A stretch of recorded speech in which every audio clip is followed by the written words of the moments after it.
Շոտլանդիային տրվել էր 307 տարի առաջ կորցրած անկախությունը վերականգնելու հնարավորություն։ Սակայն սեպտեմբերի 18-ի հանրաքվեի արդյունքում քվեարկողների մոտ 55%-ը նախընտրեց մնալ Մեծ Բրիտանիայի և Հյուսիսային Իռլանդիայի Միացյալ Թագավորության կազմում։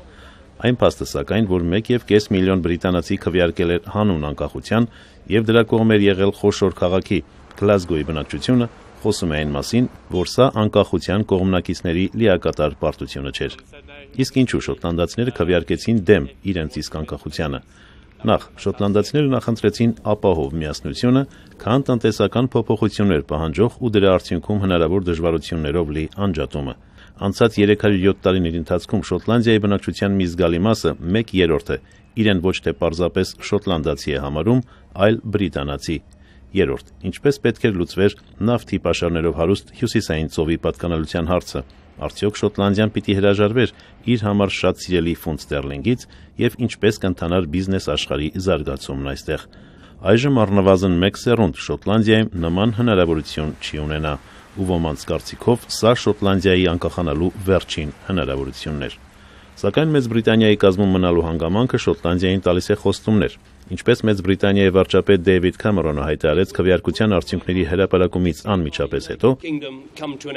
Շոտլանդիայի տեղական խորհրդարանին հավելյալ իշխանություն հատկացնելու մասին նախապես տրված խոստումը մնում է ուժի մեջ։ Սա նշանակում է, որ թագավորության կազմի մեջ մտնող Ուելսը և Հյուսիսային Իռլանդիան նույնպես շուտով կարող են պահանջել հավելյալ իշխանություն։ Մի բան, որը Մեծ Բրիտանիային ոչ թե կկազմալուծի,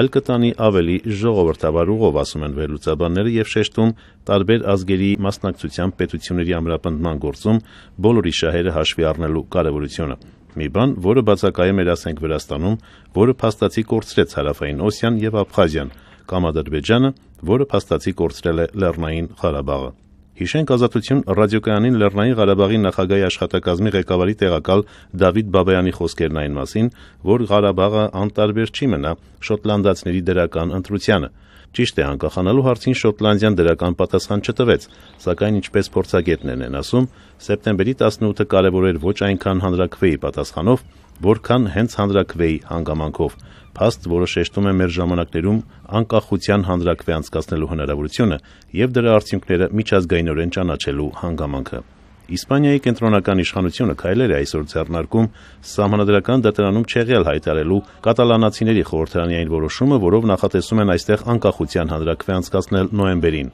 Այլ հաղորդագրությունների համաձայն Ռուսաստանի նախագահը աննախադեպ հանդիպում է ունեցել Բոսնիայի կազմի մեջ մտնող Սերբական Հանրապետության նախագահի հետ ու բացի մոտ $700 միլիոն հատկացնելու խոստումը, ըստ դեռևս չճշտված տեղեկությունների, զրուցել նաև Շոտլանդիայի հանրաքվեի մասին։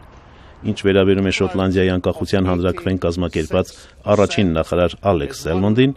հանրաքվեի արդյունքների հրապարակումից հետո նա հանդես է եկել համերաշխության և միասնության կոչով։ Արամ Վանեցյան, Ամերիկայի ձայն, Վաշինգտոնից։